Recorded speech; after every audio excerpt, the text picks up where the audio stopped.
A murder that has captured the attention of millions throughout the world, and it's now one big step closer to coming to an end. It is alleged that on the date of July 14th of 2019, while you were here in the city of Utica in the county of Oneida, with intent to cause the death of Bianca Devins, you did cause the death of Bianca Devins. Is that a true statement, Mr. Clark? Yes, Your Honor.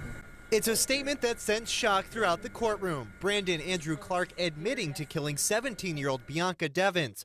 But for many in the courtroom, including the family, relief that those horrifying pictures and video of Bianca's death won't be seen again. As you've probably heard, he videotaped the homicide.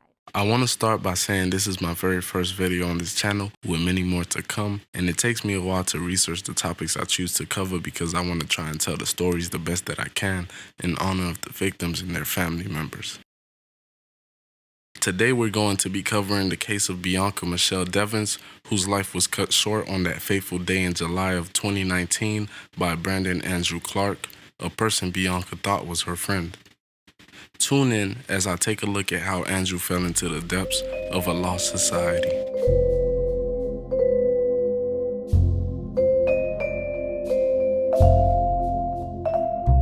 Bianca Michelle Devins was born on October 2, 2001 in Utica, a city in Mohawk Valley in the county seat of Oneida County, New York, United States.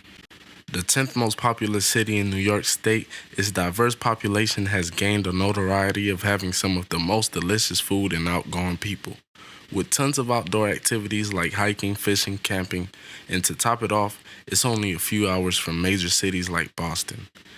Bianca was an aspiring artist and model with hopes of one day becoming a psychiatrist. To most, Bianca was a loving and caring individual who would stop at nothing to help out a friend, so much so that when it came time for Bianca to be helped, she didn't know how. Her battles with depression, anxiety, borderline personality disorder, and post-traumatic stress disorder led her to express herself through various ways, one of those being her appearance, which her mother described would change often. One day her hair might be pink, and the next day it might be black. But this was seen as normal behavior from her family, because after all, she was just a teenage girl fighting to find herself in a world full of endless possibilities. A lot of the articles I read portrayed Bianca as this popular social media model, but according to my sources, she only had about 2,000 followers on Instagram at the time of her death. I just want to point this out also to show how the media can twist things to fit their own agenda. Anyways, Bianca found refuge in different social media platforms where she attracted the attention of incels. For those of you who don't know what the definition of incel is, it's a member of an online subculture of people who define themselves as unable to get a romantic or sexual partner despite desiring one.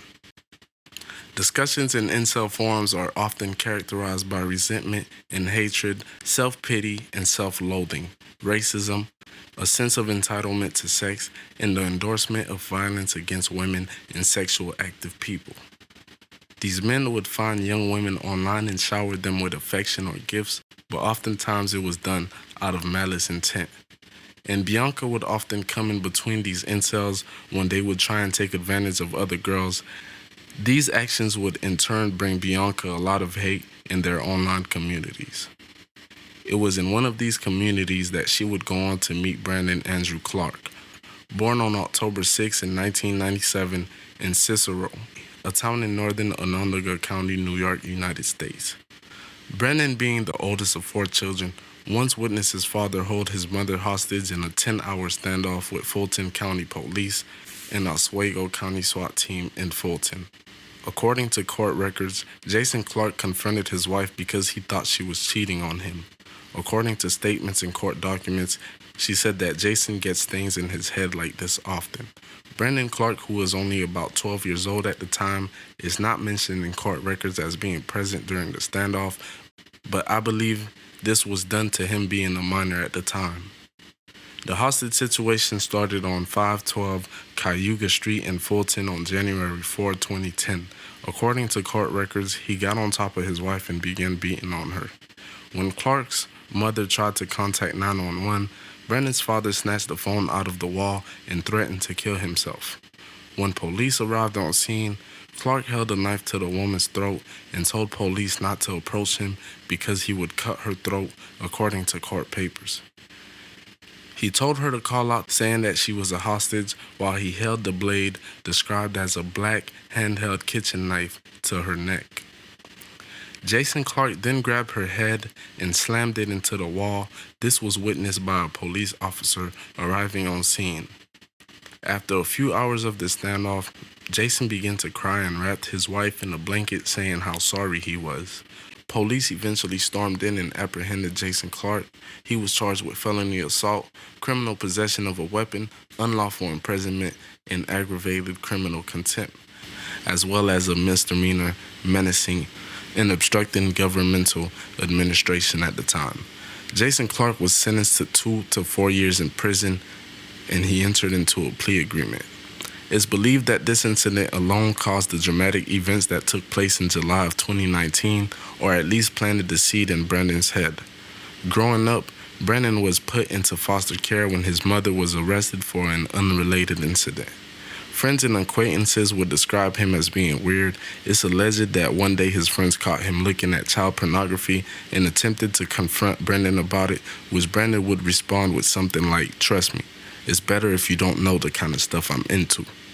This response would cause his closest friends to back off. Fast forward a few years to 2019, Brandon's fascination with younger girls allowed him to cross paths with Bianca online. The two became friends on Instagram, and for a short while, they seemed to hit it off. Brandon would shower Bianca with attention. Little did she know that obsession would one day turn to hate. It's even alleged that the two hooked up a couple times, but that came to an end when Bianca realized that she no longer viewed Brandon as an intimate partner, but more of a friend. Brandon pretended to be okay with this by continuing to be her friend, but the whole time he was harboring hate and jealousy. Brandon was far from a normal kid. Most described him as being a loner, a weirdo, and a master manipulator. He was able to appear like a nice young man, so much so that Bianca's mother often let him be alone with both daughters on multiple occasions. On the night of the incident, Bianca's sister Olivia even told her mom how lucky Bianca was to have such a great friend like Brandon. Bianca was only 2 weeks shy of graduating high school, and things were looking up for her. She was seeing a psychiatrist who was helping her with her problems, and she even met a new boy who she started developing feelings for.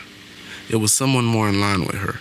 This boy had never even kissed a girl before, and Bianca thought that was the sweetest thing. The two made plans to go to a concert together. When Bianca explained this to Brandon, he seemed fine about it, and even agreed to give her a ride to the concert. Around 2:30 p.m., Bianca was picked up by Brandon. The two left, but not before her mom kissed her goodbye and told her not to let Brandon drive tired after the concert. The drive was about an hour away, and she knew they would be exhausted from the event. It just goes to show how much trust the mother had in him. The only worry in her mind was that he might fall asleep at the wheel, but we'll soon find out that Brandon had much darker plans. The night before, Brandon would wake up and choose to do something that would impact his life forever. He took to the internet and researched various ways to cut an artery, strangulation, and how to live stream. Because it wasn't enough that he was planning to take away Bianca's right to live, no, he also had to broadcast it to the world. I want to also point out that when I was researching the story, people made it seem like Brandon did what he did after seeing Bianca kiss the boy that she went to the concert with. But the fact that Brandon had already had the tarp, several knives in his car, and researched how to do it the night before tells me that he had his mind made up from the beginning.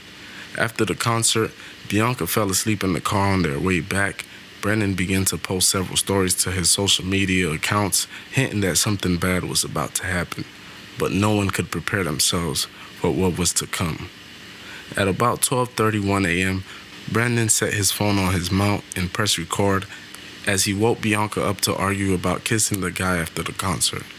Bianca tried to explain that he and Brandon are just friends, and she explained this to him, so he had no right to be upset. Brandon would respond violently and blaming her for his actions. Bianca can be heard asking, "Are you going to take me home, or do I have to walk?" Brandon responded by taking out a knife and slashing her twice in the throat. Before she could even see it coming, he then took to social media to upload her decapitated body to Discord. Then he contacted law enforcement to let them know that he killed someone and now he just needed to do the suicide part. Around 7:30 a.m., police officers responded to Bianca's house to do a welfare check. The mother asked what happened, isn't she with Brandon? Officers said they believe he may have hurt her and tried to see if the family may have any idea where the pair might be. Frantic from the unsuspecting news, Bianca's mother tried to contact anyone she could in hopes of locating her daughter. While being helped by one of Bianca's sister's friends, she received a picture of Bianca's body. That's initially how the family was able to identify Bianca. In later reports, it said that Bianca's uncle went out to the scene and actually confirmed that it was in fact Bianca Michelle Devins. I can't imagine the horror of having to see the dead body of your child while you're still trying to process the fact that you just found out about their death. While this was going on, Brandon was still with Bianca's body taking pictures. He took her out of the car, laid her in a tarp, and took more pictures and videos. Police were able to narrow down his location based on his cell phone pings. When authorities arrived on scene, Brandon held a knife to his throat, threatening to kill himself. He began cutting, but quickly changed his mind when he realized how painful it was. Authorities were finally able to apprehend Brandon. He was taken to the hospital for the injuries he sustained from trying to cut his own throat. Brandon later entered a plea of not guilty, but it's mainly due to the fact that this case hadn't been given enough time for the evidence to come to light. Even though everyone knew he was guilty, he was ultimately charged with second-degree murder with intent, which carries the possibility of 25 to life in the state of New York. This is the most he could be charged with. Kim Devins and the rest of Bianca's family vowed to attend every parole meeting to make sure he never sees a day of freedom ever again. Brandon's father would apologize on his son's behalf, but ultimately believes he had done his job as a father. I just think that it's crazy Brandon grew up to basically reenact exactly what his father did to his mother.